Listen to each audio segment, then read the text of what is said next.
Hi, it's Tim Grant. And Nicci Macleod from the Right and Wrongs podcast. This episode contains descriptions of domestic violence, child harm, murder, rape, and discussions of illegal abortion and the death penalty. We'll explore themes related to coercive police practice, false confessions, and the chilling actions of a serial killer.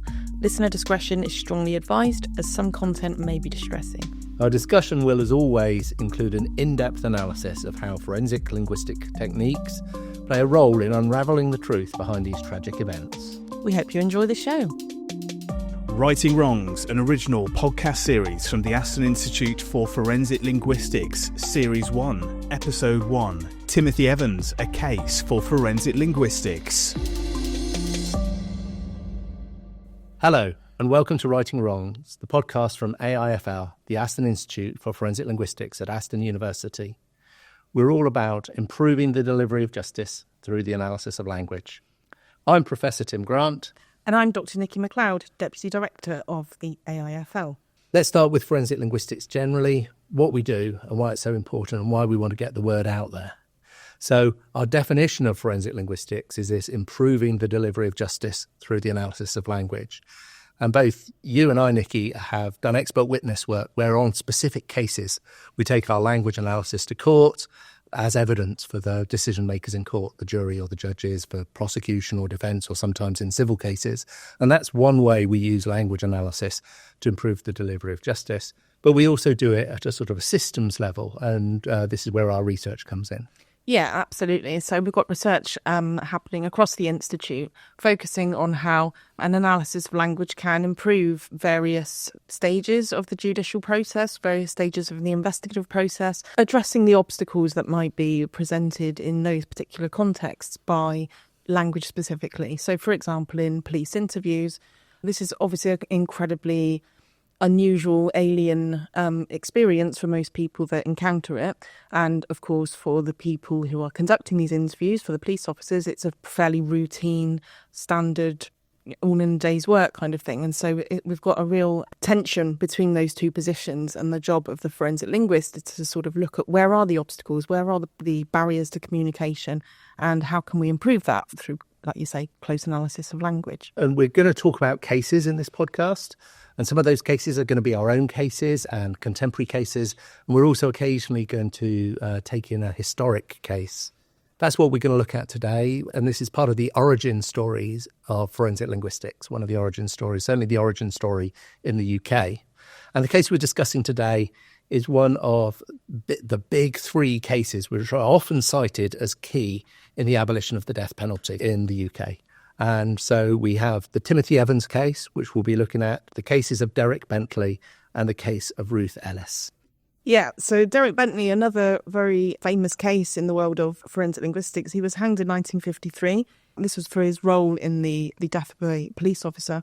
He was posthumously pardoned in 1993, had his conviction overturned in 1998, thanks in large part to Professor Malcolm Coulthard's evidence about his statement, which he established was actually more consistent with the language of a police officer than with somebody like Bentley. And we're going to touch on Coulthard's analysis of Bentley a little bit in this podcast, but we hope to save for the in-depth review of that work for perhaps a future episode. We've mentioned Ruth Ellis, and this is a name that may ring a bell with you. So she was one of the last women to be executed in Britain in 1955. And there's no question that she had killed her abusive lover. She fatally shot him after another man obtained the gun and drove her to the scene. Facts that raised significant doubts about the safety of her conviction. So in all three cases, there were executions as a result of the case, but the safety of the convictions are at question. Yeah, and that includes today's case, of course, which is of Timothy John Evans. So he was hanged on the 9th of March 1950, that's 75 years ago this month. Technically, it was for the murder of his baby Geraldine, but it was also kind of assumed that he'd murdered his wife, Beryl. Now, the case, of course, was tragic in itself. It had a lot of importance in terms of the history of the death penalty being abolished in this country for murder. But also it was the case that led to the first ever use of the term forensic linguistics. This was the term that was first coined by Jan Svartvik, a linguist who published in 1968 the Evans Statement, the Case for Forensic Linguistics.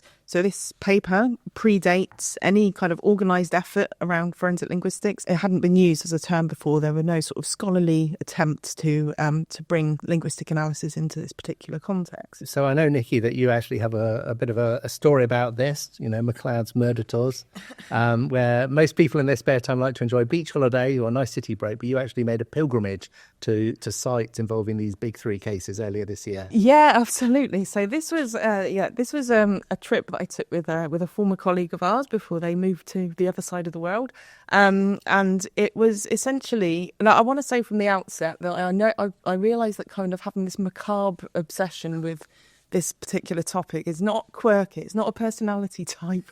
I do realise it's quite basic, but yeah, this particular trip, it was very much themed around capital punishment, and the first leg of this trip was up to Leytonstone and to St Patrick's Cemetery, which is where Timothy Evans is buried. So we managed to find his grave.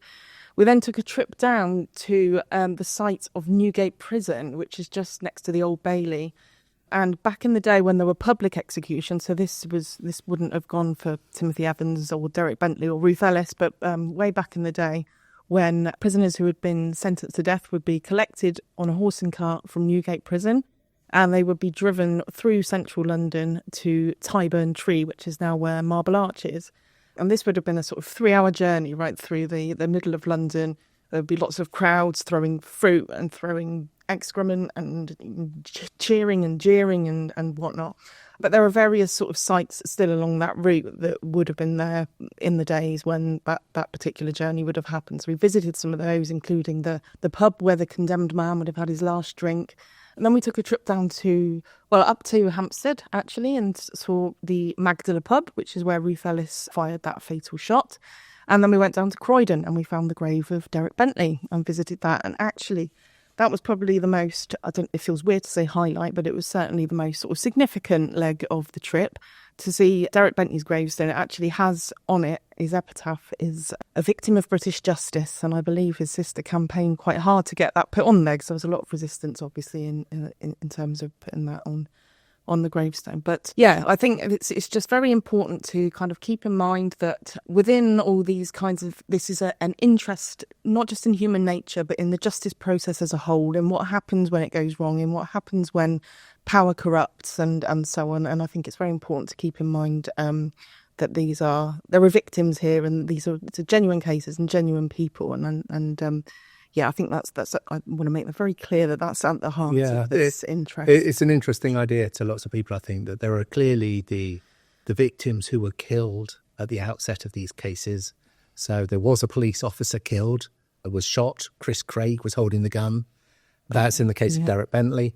And there are multiple victims at the House 10 Rillington Place that we'll get on to. Yeah. Then to consider Bentley as a victim of the justice system, and to consider potentially Evans as a victim of the justice system as well, feels a little bit nuanced. But what we're interested in is improving the delivery of justice. And if the process goes wrong, as we'll see, it raises questions as to whether justice has gone wrong. And these are strong arguments as to why we should no longer have a death penalty in the UK, which indeed we no longer do. So on today's episode, what we're hoping to do is look at the statements that Timothy Evans is supposed to have produced in the case and explore specifically Jan Svartvik's analysis of these statements, how he approached them, and talk about what's the linguistic evidence concerning these statements. And once we've done that, we might get into a discussion of what implications the evidence has, what happened subsequently to Evans, and how the trial and the subsequent inquiries, which suggested there may have been a miscarriage of justice, how they rolled out. So let's open the case file. In 1948, Timothy John Evans and his wife Beryl Evans moved into the top floor flat at 10 Rillington Place in the Ladbroke Grove area of Notting Hill in London in the UK. Below them lived John Christie, a post office clerk, and his wife Ethel Christie. Later that year, the Evans family grew, with Timothy and Beryl welcoming the birth of their daughter Geraldine on the 10th of October. The couple's relationship was turbulent, marked by frequent loud arguments that the neighbours often overheard, and physical violence between them was witnessed on several occasions. Timothy Evans' heavy drinking and short temper strained their finances and their marriage. In 1949, Beryl discovered she was pregnant with their second child. Already struggling to make ends meet, she decided to have an abortion.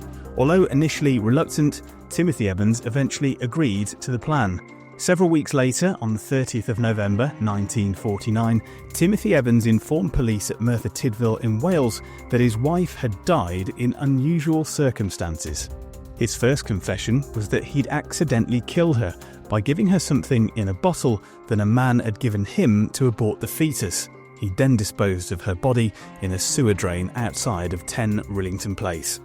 He told the police that after arranging for their daughter Geraldine to be looked after, he'd gone to Wales. But when police examined the drain outside the front of the building, they found nothing. And furthermore, discovered that the manhole cover required the combined strength of 3 officers to remove it. When re-questioned, Timothy Evans changed his story and said that his downstairs neighbour, John Christie, had offered to perform an abortion on Beryl. Evans stated that he'd left Christie out of his first statement in order to protect him, as abortion was illegal in the UK at the time. He said after some deliberation between himself and his wife, they'd both agreed to take up John Christie's offer. On the 8th of November, Timothy Evans had returned home from work to be informed by John Christie that the abortion hadn't worked and that Beryl was dead. John Christie had said that he would dispose of her body and make arrangements for a couple from East Acton in London to look after Geraldine. He said that Timothy Evans should leave London for the meantime, and on the 14th of November, Timothy Evans left for Wales to stay with relatives. He later returned to 10 Rillington Place to ask about Geraldine, but Christie had refused to let him see her. During a police search of 10 Rillington Place, officers found the body of Beryl Evans wrapped in a tablecloth in the wash house in the back garden. Significantly, the body of Geraldine was also found alongside her mother's body. Timothy Evans hadn't mentioned he'd killed his daughter in either of his statements. Beryl and Geraldine Evans had both been strangled. Timothy Evans was interrogated and confessed to both murders. However, later, in custody in Brixton Prison, he retracted his confession. But he was tried and convicted of murder and executed on the 9th of March 1950. 3 years later, it came to light that John Christie was in fact a serial killer. He murdered at least 8 people, including his wife Ethel, by strangling them inside his flat at 10 Rillington Place. The bodies of 3 of his victims were found in a wallpaper-covered kitchen alcove soon after he'd moved out of 10 Rillington Place during March 1953. The remains of 2 more victims were discovered in the garden, and his wife's body was found beneath the floorboards in the front room. John Christie was arrested and convicted of his wife's murder, for which he was hanged in July 1953, and after much campaigning and attempts to get Timothy Evans' conviction overturned, he finally received a posthumous pardon in 1966. Okay, so this is the case we're going to be diving into, and is a complex case. We're going to focus on the statements that Timothy Evans gave to the police, and we're going to start at the beginning with 25-year-old Timothy Evans walking into a Merthyr Tydfil police station on the 30th November 1949, and we're going to start just by listening to part of that statement. I put the penny in the gas and went back in the bedroom and lit the gas in the bedroom. Then I saw my wife laying in the bed. I spoke to her, but she never answered me, so I went over and shook her. Then I could see she wasn't breathing. Then I went and made some food for my baby. I fed my baby, and I sat up all night. Between about 1 and 2 in the morning, I got my wife downstairs through the front door. I opened the drain outside my front door, that is number 10 Rillington Place, and pushed her body head first into the drain. I closed the drain, then I went back in the house. I sat down by the fire smoking a cigarette. I never went to work the following day. In the first instance, let's just listen to that as an example of a bit of a statement of the day. How would a statement be taken in the 1940s and 50s for someone like Timothy Evans walking in, And what would Evans's experience have been of a police interview at that time? The way that police interviews would have worked back then is quite different to how they would work today. Today, obviously, all police interviews with suspects have to be audio recorded, since the Police and Criminal Evidence Act 1984 brought that in, the requirement for audio recording. And in fact, I think most forces now actually video record their interviews with suspect. But there was no such thing in place during this time, so 1949. The only record that would have been made of this interview would have been from the police note taker, who would have not necessarily even done it kind of contemporaneously, but may have done it sort of after the interaction had finished and do it just sort of from memory. So obviously that's sort of a massive difference to happen today. So when we've heard Timothy Evans say, "I put a penny in the gas," so how do we get to this text? Have you got any thoughts about that? Well, even though there's no evidence for this in the statement itself, this is obviously going to have been the result of some prompting and some questioning. But we don't hear the officer's voice in this statement at all. It sounds as if it's a completely unprompted, as they've described it, verbatim record of what Evans actually said, as if he's kind of volunteered all of this very fluent account, kind of completely unprompted. So, and what do they mean by verbatim, do you think? So verbatim, yeah. I mean, I think there's obviously different understandings of what verbatim means. As linguists, we obviously understand verbatim to mean literally everything that was said. If this was in fact verbatim, then we'd see the questions and we'd see all kinds of disfluency features from Evans himself. But that's obviously not what we've got here as far as the police here are concerned. Verbatim simply means kind of capturing the essence or the gist of what was actually said. So if this is a good statement made by honest police officers, there's no shenanigans going on in the 1940s or 50s, to what extent can we depend on this text as a record of that interaction? Well, I think it's questionable, written in the first person, but obviously it would have been a police scribe taking this down. So that already kind of brings in a layer of sort of transcription? Yeah, it's mediated. It brings in a layer of kind of mediation already. So what we're looking at here is kind of a summary of one person's understanding of what they've heard Evans say. So it may be entirely truthful account. There may be no sense of deliberate distortion, but from the linguistic perspective, this is a transformed text, isn't it? It's exactly. Not, so it's already flawed. It's not necessarily the result of any kind of deliberate malpractice, but we're already looking at something where we might kind of draw attention to it as not necessarily being wholly accurate, but of course completely in line with what the police practices were at the time. So we're going to be sort of questioning this statement in terms of its goodness in the legal sense. Did Timothy Evans say any of this stuff? Is it falsified? Yeah. Questions like that. But this is in the context that all statements of that time would have these, what we would consider today flaws, but had these characteristics of being through this note taker, transformed into spoken text in a slightly odd way that can change meanings and obscure meanings and so on. So we're looking at sort of a slight distortion perhaps, but it's absolutely no suggestion that what's happened here is kind of deliberately malevolent. Yet.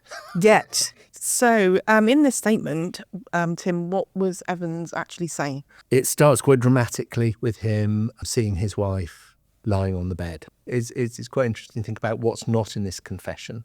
What occurs before the extract we heard is there's a discussion of abortion between Timothy Evans and his wife, Beryl. Right.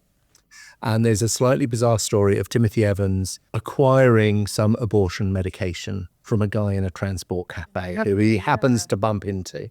And then Evans apparently advises Beryl not to take these drugs. And then Timothy Evans comes home at the end of the day, and that's where the extract we heard starts. In that extract, he comes in and finds his wife lying on the bed dead. So what it's not a confession to murder. No. It is, however, a confession to what seems quite an odd plan to dispose of a body. He says he put the body down a drain hole outside the front of his house. Yeah.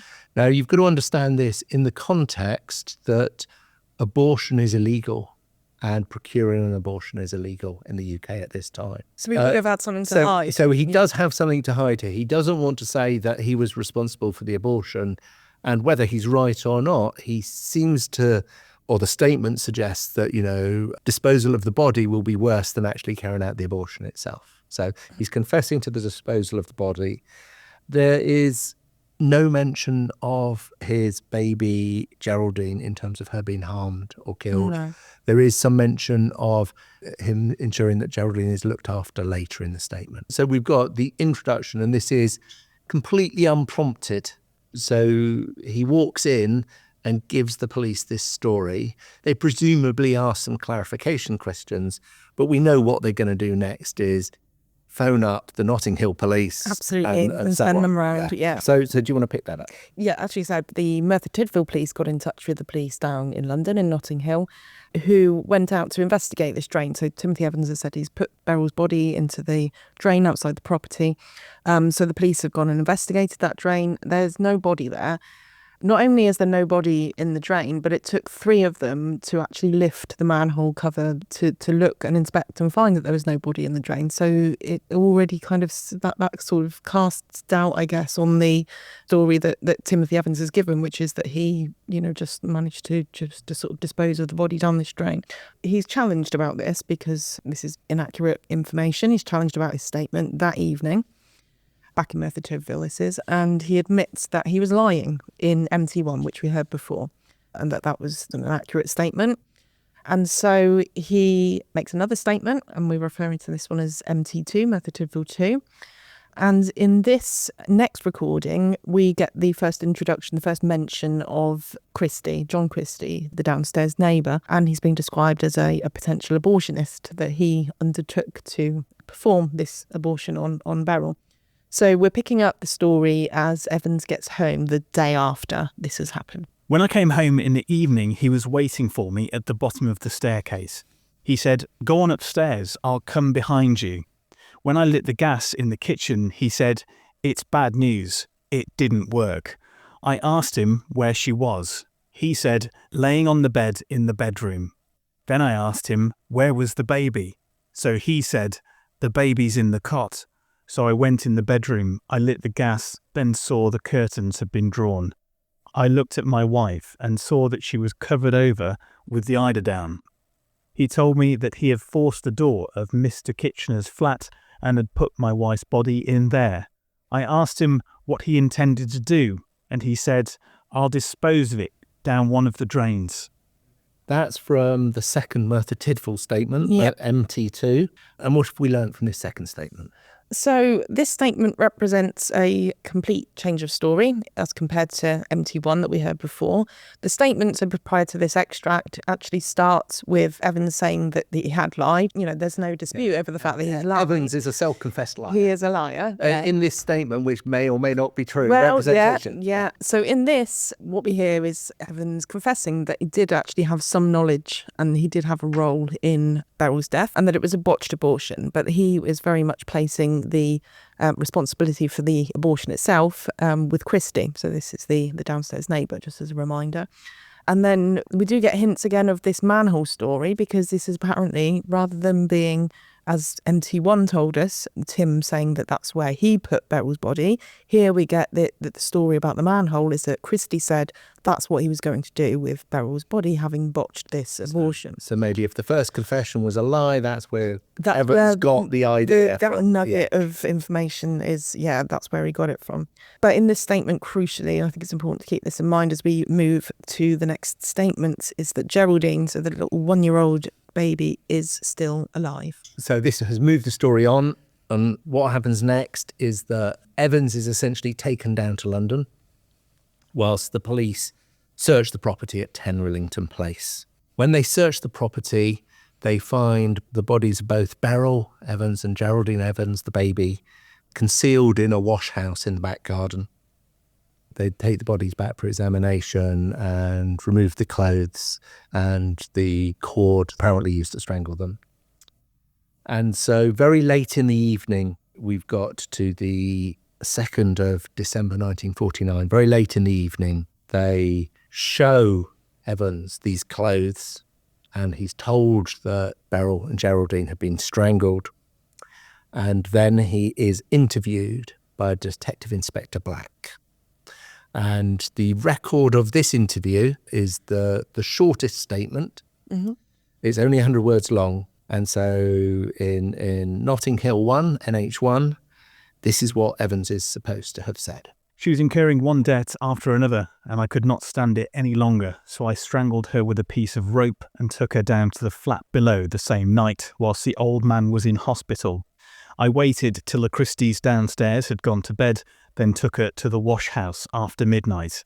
This was on the Tuesday, 8th November. On Thursday evening, after I came home from work, I strangled my baby in our bedroom with my tie, and later that night I took her down into the wash house after Christie's had gone to bed. So, what's some revelations there? Now what's the story? There's loads of new information here in this really short confession. So, first of all, it is unequivocally Timothy Evans confessing. Yeah. He says that Beryl Evans is strangled and that he did it. He's saying that Geraldine Evans has been strangled and that he did it. Yeah.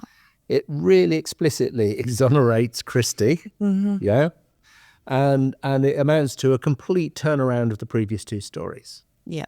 I've got concerns. You know, you're the expert in police interviewing, Nicci, but if you tell someone that the victims have been strangled and show them the clothes, and then subject them to any kind of questioning, let's say non-coercive questioning in every other sense, what effect would that have on the person? Right, yeah, exactly. So he's been shown the clothes and he's been shown the ligature that was actually used to strangle Geraldine. I believe that somebody, they mentioned the wash house as well, so this was information that actually it looks as if, you know, well, obviously this must be true, because if he knows this information, he knows where the bodies were found, then he must have done it. But actually that information was introduced by the police. Like he would have heard that from the police. So that's not new information that he specifically is introducing. So yeah, there's a lot of questions around this confession. So now we are going to move on to the second Notting Hill statement. So this is the fourth of all of the statements. So this is the final so-called confession. This is the longest of all of them. It's 1,900 words long. And we can split it into 5 sections, really. So we start off with a bit of background about what was happening kind of the day before. We then move into discussion around an argument that Tim had with Beryl, and that this was what actually led to Timothy strangling her and then taking the body downstairs, looking after the baby, and then hiding the body in the wash house. So it's part 2 that deals with the murder of Beryl. And then we move into a part about his day at work. He's gone out to work, he's come back, he's looking after the baby. And then we move into another section where he's kind of talking about, like, after work the next day, he strangles the baby, hides her body in the wash house as well. So we've got part 2 and part 4 that are actually dealing with the murders. And then finally about him going out and then travelling to Merthyr Tydfil, where, as we know, he walked into the police station and volunteered that first statement. So we're going to hear the crucial bits. As I said, we've got 5 parts there, but the 2 sections that are significant, that are, you know, incriminating, are part 2, dealing with Beryl's murder, and part 4, which deals with Geraldine's murder. So we're going to hear first from section 2. I come home at night about 6:30 p.m. My wife started to argue again, so I hit her across the face with my flat hand. She then hit me back with her hand. In a fit of temper, I grabbed a piece of rope from a chair which I had brought home off my van and strangled her with it. I then took her into the bedroom and laid her on the bed with the rope still tied around her neck. Before 10 p.m. that night, I carried my wife's body downstairs to the kitchen of Mr. Kitchener's flat, as I knew he was away in hospital. I then came back upstairs. I then made my baby some food and fed it. Then I sat with my baby by the fire for a while in the kitchen. I put the baby to bed later on. I then went back to the kitchen and smoked a cigarette.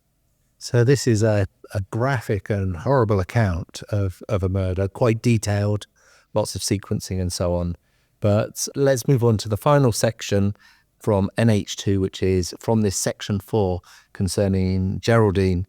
And it's NH2 87 to 91. I then went home, picked up my baby from her cot in the bedroom, picked up my tie and strangled her with it. I then put the baby back in the cot and sat down in the kitchen and waited for Christie's downstairs to go to bed. At about 12 o'clock that night, I took my baby downstairs to the wash house and hid her body behind some wood. I then locked the wash house door behind me and came in, closing the back door behind me. I then slipped back upstairs and laid on the bed all night, fully clothed. So we've heard something from each of the 4 statements, extracts, not the complete statements, from each of the 4 statements. And before we turn to the language analysis, let's complete the story. So, Nicci, what happens next? So on the basis of that confession, that final one that we've just heard, Evans is prosecuted and tried in January 1950 for the murder of Geraldine. So he's not tried for the murder of Beryl. And there's an explanation behind this. At the time, you could only try one murder at a time. One was enough, right? One's enough for the Neus. So they were only allowed to try one murder. And obviously, one defence that might have been available to Timothy Evans was that of provocation. So we heard in the statement there before that Beryl had got into a lot of debt, that they'd fought, they'd argued and so on. So it could have been potentially open as a defence, that of provocation. Now, if instead of trying him for the murder of Beryl, instead they tried him for the murder of Geraldine being a 1-year-old baby, that defence was no longer going to be available to Timothy Evans. And so they kind of thought, well, the prosecution, the Crown thought, well, what's the best chances of getting a conviction here? If we can rule out that defence, then we'll go for the murder of Geraldine rather than for Beryl. So at trial, Evans retracts his confession to the murder. He says that statement, that final Notting Hill one that we heard, that's completely inaccurate. And from that point, all the way throughout the trial, all the way up until his death, he said this was John Christie. John Christie killed Beryl and Geraldine. And actually, he claimed that his second Merthyr Tydfil statement, so this is the one that puts all the responsibility on Christie, that it was a botched abortion, and that as far as he knew, Geraldine was still alive. He says that's the one that was true. He did appeal, and the appeal failed, sadly, and he was hanged. He was hanged on the 9th of March 1950, so 75 years ago. So that is clearly the end for Timothy Evans. Yeah. Ought to have been the end of the story, in a sense, but it's not the end of the story. As we heard in the opening case file, about 3 to 4 years later, bodies started to be found at 10 Rillington Place. So what happened is that Christie moved out, and the next tenant started to do some decorating. Yeah. And he found a false wall in the kitchen at 10 Rillington Place, and he found 3 bodies behind that wall. And after searches, eventually found the remains of 6 women on the property. Yeah. He's included Christie's wife, Ethel, who we now know was killed in 1952. That's 2 to 3 years after Beryl Evans and Geraldine Evans died. But also Kathleen Maloney, Rita Nelson, and Hectorina McLennan, who were killed between 1952 and 1953. Those were the ones behind the wall. They were the ones behind the wall. Yeah. And buried in the back garden were Ruth First, probably his first victim, and Amelia Eady, who we think were both killed in 1943 and 1944, when Christie was working as a sort of volunteer police officer or a temporary police officer during the war in London. There was found also a tin which contained little clumps of pubic hair.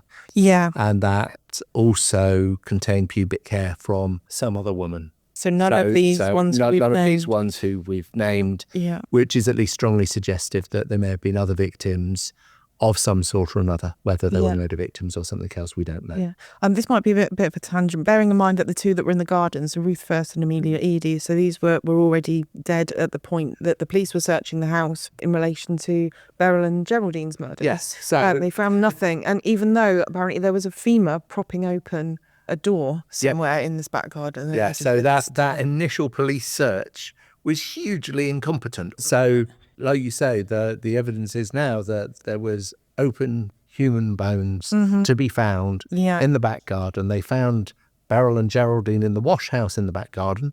Yeah, but picked up on nothing else. Yeah, and I guess for me, there's a suggestion that Christie's policing role may have played a role in the scanty attention that he received at that point in time. Absolutely, because he had this kind of position of sort of prestige. He wasn't a police officer at that point, but he had been, and it seems to me that he played on that. Yeah.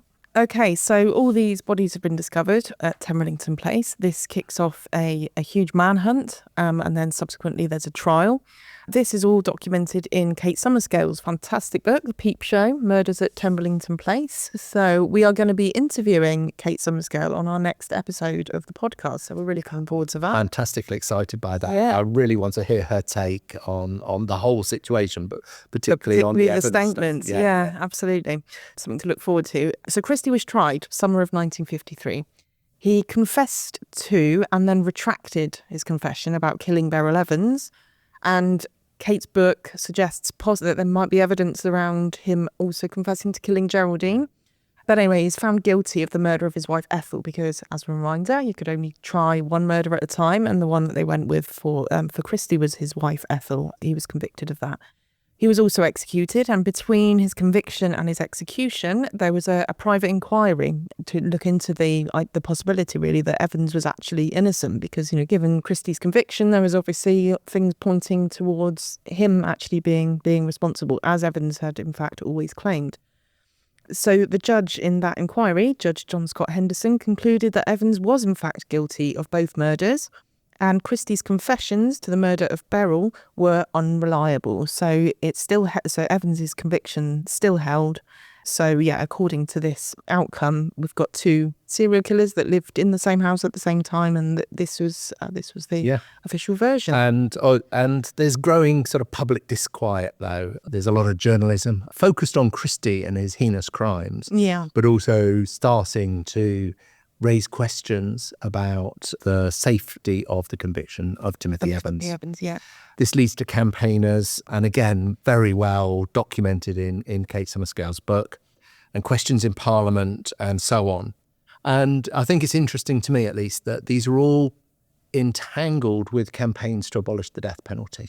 Yeah. So probably the most influential publication of this campaign is Ludovic Kennedy's book, 10 Rillington Place. Yeah. And he is, I think, very reasonably using his case that Evans is not guilty as part of his campaign to abolish the death penalty. It was a political point. There's a motivation for focusing on this beyond the sufficient motivation otherwise that this might be a terrible miscarriage of justice. So they're dual motivations. They're all entangled together. Partly because of Ludovic Kennedy's book and partly because of the growing disquiet. In 1965, under a Labour government, a second public inquiry was launched with Judge Daniel Brabin in the chair. And this finally brings us to Jan Svartvik's document, The Evans Statements, A Case for Forensic Linguistics. Okay, so Jan Svartvik was a Swedish linguist working in London at the time. And he was asked by the campaigners, and, some people think that when university academics do research, they find in favour of those who pay them to do the research or ask them to do the research. But he was asked by the campaigners to provide a linguistic analysis of the statements, which amount to confessions, from Timothy Evans. And he did that. The inquiry was 1965 and he did it for the inquiry, but the publication is 1968. Right. And when he published this as a short monograph, he called it The Evans Statement, A Case for Forensic Linguistics. And he is therefore the first person recorded to use the term forensic linguistics. He invented the phrase, he coined it. And this is partly why you referred to it as part of the origin story for forensic linguistics, at least in the UK. Absolutely, yeah. But more broadly as well. Yeah, but it absolutely predates the kind of sustained organisation of the field, doesn't it, by quite a long time? Definitely. I mean, you can look at other cases and other contributions by linguists to the legal system before the Evans case. Of course, yeah. And activity will be going on before it's named and drawn together. Yeah. But the coining of the term, I feel, is an important point to mark historically. So, getting on to what Svartvik actually writes, he talks about the campaigners, and obviously he's working for the campaigners, and he's talking about how they make two claims. First claim that they make is that these statements, so the four that we've heard from over the course of this episode, that they contain a large number of features that are not expected in the language of an illiterate. So it's not perhaps the way we would phrase that today, but what they're talking about is that, Timothy Evans had a reportedly very low IQ, a low reading age, and that a lot of the content of these statements just doesn't ring true as having come from him. Yeah, so I find it interesting because it's not conflicting, but the things are being merged together in the Ludovic Kennedy book, who describes Evans. There's a phrase for which he describes Evans as having the mind of a child, and he makes a lot of the IQ issue. What we know is that he was uneducated. He left school. He was illiterate. Yes. And that might be different from being low IQ. Yes. I think so. But certainly Svartvik takes it as the language of an illiterate. Yeah. And of course, IQ tests, I mean, they're still questionable today. So at the time... How much are they a measure of one's education, or can they measure anything? Actual intelligence, So that was one of the claims. And the other claim is that internally, as in sort of within the statements and between the statements themselves, they contain remarkable internal differences of style. So there are observable stylistic differences between different sections of the statements. That's what the campaigners claim. That's what they claim. So Svartvik suggests in this publication then that his analysis is an attempt to find out whether the intuitively based observations, so what people, these hunches that people had, that there were things not quite right about the statement, whether they actually have any support from a kind of a rigid objective scrutiny. So he wanted to set out to sort of scientifically establish whether these ideas or these misgivings that people had about the statements actually had any basis. So Svartvik's claiming that he can provide this rigid objective scrutiny. That's what his aim is. Yeah. So the things that he looked at then, so looking at the sort of the features, linguistic features that he focused on. Firstly, he looked at time markers. So we've got things like about 9 o'clock and until 10 o'clock. That's how time is kind of represented in the Merthyr Tydfil statements. In the Notting Hill statements, we've got more like at 4:30 p.m. and at 6:15 a.m.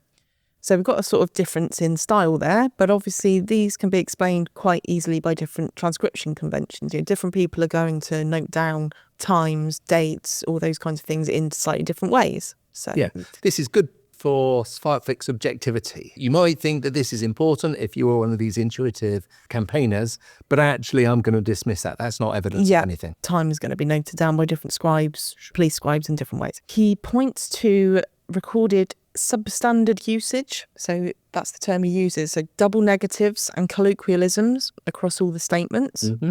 And finally, he observes words and phrases that are uncharacteristic of the idiolect of an illiterate. So, examples that he gives, she was incurring one debt after another. So incurring quite a high level. Quite a sophisticated word, In a fit of temper was another one. Mm. And he described some money being counted in his presence, which again sounds sort of like a fairly high-level register. You can kind of see how that could be viewed as not being compatible with what we know about Timothy Evans. And these phrases, Svartvik suggests, those only occur in the Notting Hill statements. So we don't have those in the Merthyr Tydfil So we've statement. got as one of the differences in language style is between the Merthyr Tydfil and the Notting Hill statements, and this raised register. In linguistics, we speak about register as a sort of level of language in the sense we're using it.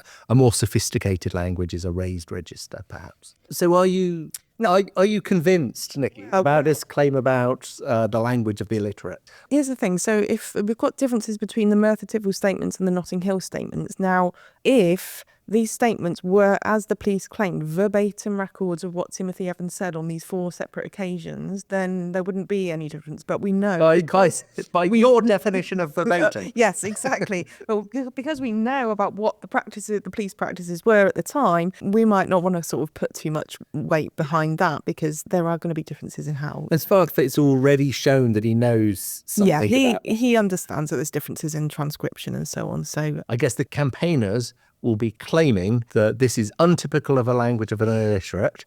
Yeah. And so these are bad confession statements. But we've got this perennial problem with police interviewing, like right to this day, that there's this tension between you want to use your interviewee's own words as they've reported events. That's what should be the final version. But at the same time, the language needs to be institutionally appropriate. You need to get the actual facts down onto the record if the case is going to stand any chance of proceeding through the process and getting to court and so on, because we need to establish that this particular offence has been committed or that this particular condition wasn't met or whatever. And that's not necessarily going to come through in the language of the interviewee. So just to roll back a little bit on this idea of, we've talked about audio and video recording and modern police interviews, but statement taking is still part of contemporary police practice for ordinary witnesses. So not in sexual assault cases and some other cases. Say it's a car crash that requires police involvement or something like that. And a police officer. There's lots of witnesses. And there's lots of witnesses, and they will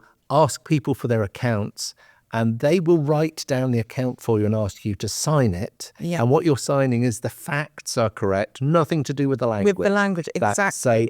And they are trained to put in time and place markers and details, and they use the institutional language, and that's still good. Yeah, absolutely. And they know what details need to be captured in there as well as these sort of time and markers and so on. They know what's important for that statement to actually be worth the paper it's written on. So if these Notting Hill statements contain this language of contain the higher register language that can't be the language of an illiterate, does it create a problem? It could do it. It might draw suspicions, but there also could be there's a justification potentially for doing it. So we've got this phrase. I'm going to challenge you now in 30 seconds or less, Nicci. We've got this phrase, the uncharacteristic of the idiolect of an illiterate. Yeah? Right. So I want you to explain what an idiolect is. Idiolect. Okay. So the concept of idiolect, this is the idea that every individual has their own version of the language that they speak and write. And, you and I might have overlapping idiolects. There's going to be some words and constructions and orderings and so on that we both do, but we'll also have a lot that's distinctive between us and that we don't share, and that potentially I'll share with Sam, the producer, or share with somebody else. But nobody shares Sam, the producer's language. So that's essentially what. And because think of dialect as being associated with particular geographical regions, and think of ethnolect as being associated with particular ethnic groups. Idiolect is that of the individual and how we.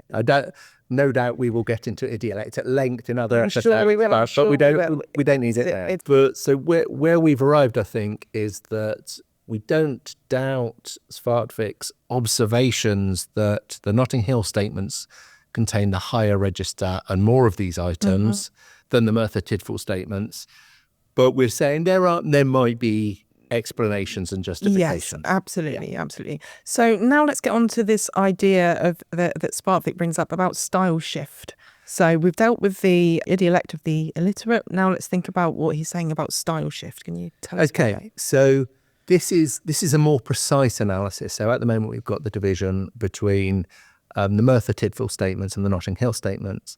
What Svartvik goes into is a division within the Notting Hill statements. And that second statement, Nicci, you told us, was split into the 5 parts, with part 2 and part 4 being the most crucial of the 5 parts. So let's go initially to a Merthyr Tydfil statement, because this is sort of the least contested bit. So we're, according to Svartvik's analysis so far, so if we go back to Merthyr Tydfil, where there's not this raised language and so on and so forth, if we listen to this, and what I'd like you to listen to particularly is the use of the word then and how the word then is used in the sentence, particularly maybe associated with the word I and other pronouns. So let's go back, and we've heard this already, but let's listen to a shorter extract from Merthyr Tydfil 1, MT1. I put the penny in the gas and went back in the bedroom and lit the gas in the bedroom. Then I saw my wife laying in the bed. I spoke to her, but she never answered me, so I went over and shook her. Then I could see she wasn't breathing. Then I went and made some food for my baby. I fed my baby, and I sat up all night. So we've got, in that statement, we've got, then I did this, then I did that. Let's now listen to a crucial bit of the second Notting Hill statement, NH2, from sentence 50. NH2, 50 to 54. I then came back upstairs. I then made my baby some food and fed it. Then I sat with the baby by the fire for a while in the kitchen. I put the baby to bed later on. I then went back to the kitchen and smoked a cigarette. Okay, Tim, so what did Svartvik notice about this? So what I hope you noticed is that distinction that in this Notting Hill statement, we have I then made my baby some food. I then went back to the kitchen. And that contrasts with the Merthyr Tydfil statement where we have all those then I's. Then I saw my wife laying in the bed. Then I went and made some food for my baby. Yeah. Okay, so this is the distinction that Svartvik draws most attention to.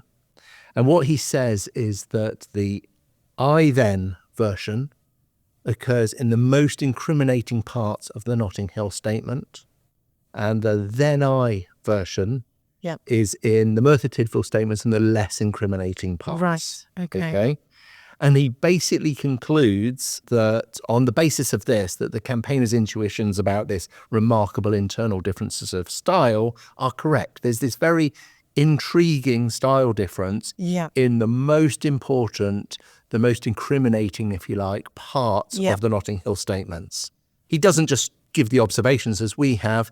He demonstrates this graphically and statistically. He uses the sophisticated statistical test of a chi-square, and he has to send the numbers off to another academic in Leeds to get that done because he didn't have an iPhone where you could do your chi-square analysis immediately.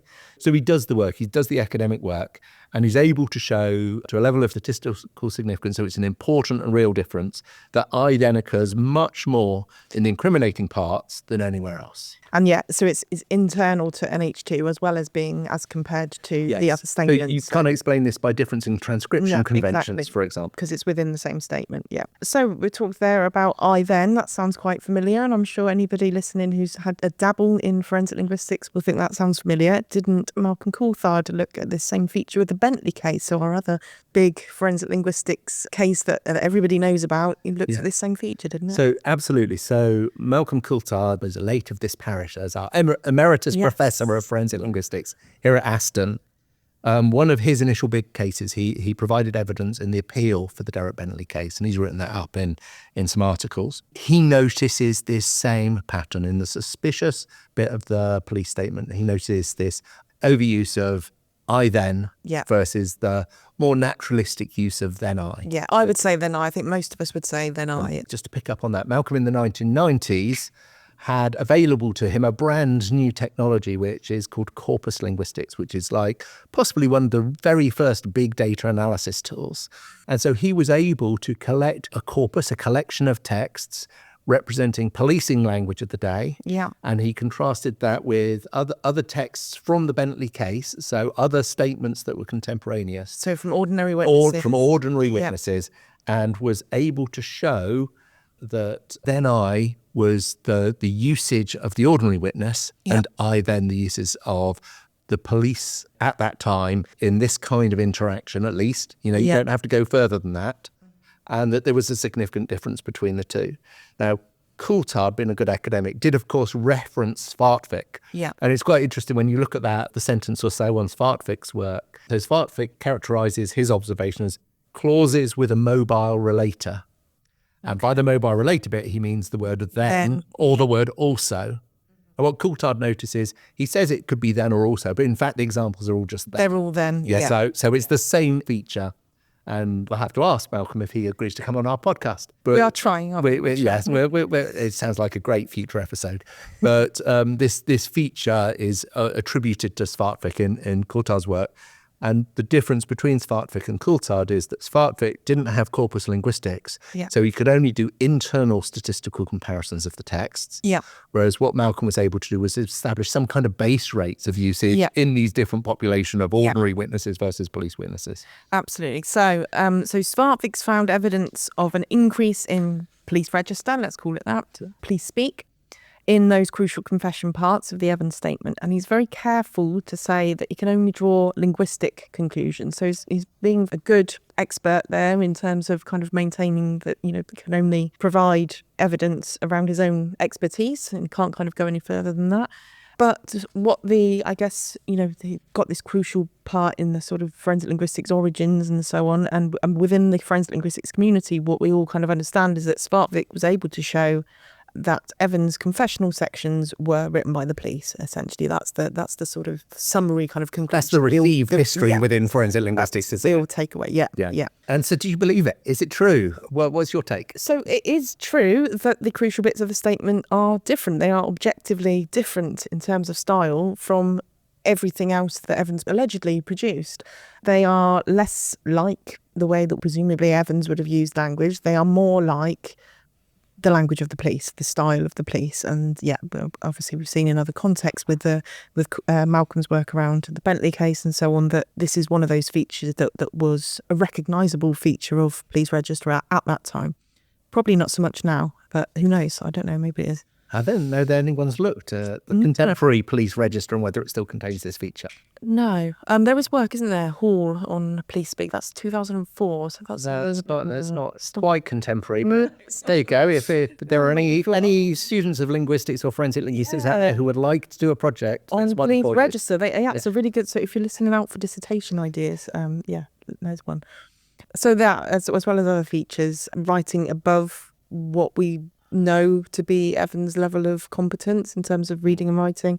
It's a poor confession statement. There are lots and lots of questions around it. So, given the opportunity, you would have gone to court and told the jury you can't accept You can't rely on this. This is not good evidence. Okay. It's a bad confession. What about you? What do you believe? Okay. So, yes, I absolutely see that this is what linguistic analysis can do. It absolutely demonstrates that the shift of style is real, and it's in the most important parts of the Evans statement that they suddenly switch into this style, which we now associate with police speak, with the police register. That is all real. I guess I want to play a little bit devil's advocate and ask, well, what are the other explanations for the shift of style? So I can come up with an explanation or two, which, were I opposing you in court for the other side, for, I guess you'd be working for the defence, I'd be working for the prosecution in this case. You could argue that perhaps the shift in style can be accounted for because the transcribing police officer might recognise these being the really crucial bits of the confession. Right. And for some reason that I can't quite put my finger on, that causes the shift in style to occur. They go more into police speak because this is important. They want the precision of policey language. Yeah, we want it to and this produces it. Yeah. I've got a defence of the police that I can work. So kind of going back to what we were saying about kind of institutionally appropriate language, because this is the bit that people need to understand. Do you really believe that? Not really. I don't. So I also believe this is evidence of what later became called verbaling, the police putting words into the mouth of witnesses. I do believe that Svartvik's analysis does show this as being a bad statement in that sense, I think. I wouldn't naturally take the case to oppose you in court on that basis. Oh, good. So we need to finish the story off then. So in the public inquiry, Judge Brabin concluded that Evans, more likely than not, killed Beryl, but not Geraldine. Which is extraordinary. Sorry, let's just pause a minute there. Yeah, because he was never convicted of killing Beryl. So, this is it's nuts. And well, maybe it's something to put to Kate. How did he come to that conclusion? If she can figure it out, I'm not sure. But when you speak to Kate, it's on a definite question. Yeah, absolutely. He was never convicted of killing Beryl. He was convicted of killing Geraldine, the baby. So because the public inquiry had concluded that he'd not killed Geraldine, so that's when he received his pardon, 1966, his posthumous pardon. And then in 2003, another government inquiry concluded that it had been a miscarriage of justice and that actually both Beryl and Geraldine had most likely been killed by Christie, the serial killer that lived in that house. We're coming right up to date now, aren't we? 2003, only 20 years ago, not 70. Yeah. Yeah. Now, Evans' half-sister, so she was the surviving kind of campaigner for Evans, she argued that guilty but pardoned was different to a quashed conviction. So you can be pardoned, but the conviction can still stand. As pardoning and quashing are quite different things. But 2004, the courts decided not to refer the case for appeal, where the verdict could be quashed, because there's no tangible benefit. So the conviction, Timothy Evans still remains as convicted for the murder of baby Geraldine. Yeah, convicted but pardoned. Pardoned. Rather than that it was a wrongful conviction. Yeah. Which is quite different. Potential miscarriage of justice. So just in terms of process, that we've got in the UK, we have the Criminal Cases Review Commission, which is, I think of it as a sort of institutionalized innocence project. Right. Yeah. Right. And they came to the conclusion that this was a miscarriage of justice and that Evans wasn't responsible for the murder of Beryl and Geraldine. And they didn't recommend that the Court of Appeal look at it again. So in that sense, it's the institutional response of UK justice, if that's a thing, didn't take it further and quash the conviction in spite of the arguments of Mary Westlake. So we focused on the internal linguistic evidence, the language evidence that there are, and I do believe this, police insertions into the statement that Timothy Evans may never have said. It's their statement of his guilt, not Timothy Evans's statement. But in terms of the statement taking, the situational factors around the 4 interviews, if we want to call them that, interrogations interviews of Timothy Evans, as an expert in police interviewing, what's your general take on the situational factors here? Yeah, well, so this conviction relied almost entirely on that final confession of Timothy's, of the second Notting Hill one. And there was at the time this kind of legal assumption that no innocent person would ever confess to something that they hadn't done. And we now know from decades and decades of research in psychology that that's nonsense, that there are all kinds of reasons why people might confess to something that they haven't done, and false confessions are a thing. And we know this from lots of cases. We've got the Birmingham 6, we've got Guildford 4, other cases too. All of the cases where we've got suspects being interviewed kind of under duress, where they're being potentially lied to, threatened. I think in the Birmingham 6 case, there was sort of a mock execution. Yeah. There's threats to put the dogs on them. There's sort of really kind of poor treatment. Torture will produce a confession from anyone. Absolutely, yeah. I mean, because obviously you'll say anything to get out of a situation like that. So we know that false confessions are a thing, and I think that's much more. And not just torture. Of course, of course, not just sort of obvious kind of explicit torture, but any kind of psychological duress that someone might be feeling under, or particular vulnerabilities, or whatever it might be, or potentially the questioning styles of the interviewing officer. So we've got this showing of the clothes and the rope to Evans. Yeah, absolutely. So this is, he was obviously very distressed. This is the first that he's heard that Geraldine had died. This is the first time that he's heard about it, according to his story. So it must be shown the murder weapon and the clothes that have been taken off your dead baby and all this. It's a bit much. It's a lot of stress for a person. Absolutely, and that could feed into this whole process and lead, for other reasons, to bad confessions in some of these senses. Yeah, I've reread the Ludovic Kennedy book, and he has kind of 2 arguments, really. He says, what's the chances of 2 serial killers living at one house? And then he has this argument that Evans had this mind of a child and was manipulated by Christie and so on and so forth. Now, this is where I think Ludovic Kennedy was a campaigner against the death penalty. Yeah. I think he may have slightly overstated that second half, but it does seem that Christie may have run rings around Evans, and Evans, I don't know whether or not he really had a low IQ or had learning difficulties, but Christie was more intelligent. Christie was intelligent and articulate and would have been capable of that manipulation. And if you're, anyone, but let's just characterise Evans as being at least slightly low intelligence, and he's distressed. He's just heard about the death of his baby, he's shown the murder weapons, and so on and so forth. There's a really strong view there that this could have led to a false confession, even if the police didn't write it in for him. Yeah, so even if he's not of particularly low IQ, even if Kennedy has kind of overstated that, any of us would be susceptible to potentially falsely confessing in those particular circumstances that we know he was in. I mean, my view is that Evans probably was a nasty, violent brute of a man. That's not enough to convict him of murder. No, it's not. And this breach of process in the interviewing, all the breaches of process, the stuff you just talked about, but also the insertion of things means that the case should be thrown out. Yeah. And that would be on the police. So if people have done something there is police corruption in any part of the case, they should be found innocent. Yes, absolutely, yeah. And there were all kinds of problems with Evans' time in custody at both places, Merthyr Tydfil and in Notting Hill. I think he was left in sort of solitary confinement for 24 hours or something in Merthyr Tydfil. So if this case came up today, all of these failings by the police would lead to this case just wouldn't make it to trial. They wouldn't pursue it. So what do you think the importance of the Evans case is? Overwhelmingly for me, there's something about the remaining injustices. So it seems to me that this system of trying alleged murderers only for one offence at a time leaves their other victims shortchanged by justice. Yeah. And that was a direct consequence of the existence of the death penalty. One was enough. One conviction was enough. But I think that leaves those other victims, and this lack of clarity about he was convicted for the murder of Geraldine, but everyone assumed that he had also murdered Beryl and so on and so forth. Yeah. So there's a remaining injustice in that. So I think there's been an injustice against Timothy Evans, that he wasn't convicted by a fair justice process. There's this idea in jurisprudence of procedural justice.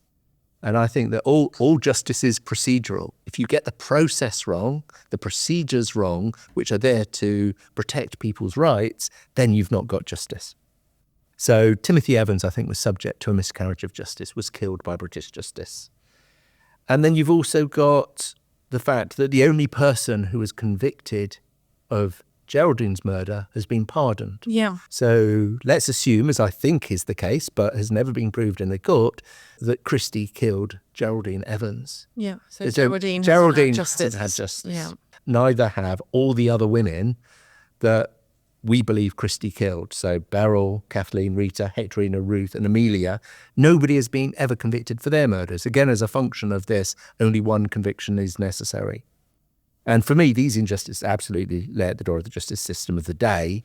And with what you pointed out, the botched and almost definitely corrupt police investigation of the day. But for forensic linguistics, we've said this is the birth of forensic linguistics. And it shows within this how language analysis can contribute not only to linguistic conclusions, but also legal conclusions. But it also shows some of the limitations of that. So the potential and the limitations that we talked about before. So if you've got a question, please do get in touch with the show via email, writingwrongs, that's WRITINGWRONGS @aston.ac.uk. And what we hope to do is to collect those questions that you might have about our shows into an episode at the end of the series. If you've been affected by any of the themes in this week's episode, please consider contacting the resources in the episode description. So this has been Writing Wrongs, an original podcast series from the Aston Institute for Forensic Linguistics at Aston University. We'll see you next time. Goodbye. Goodbye.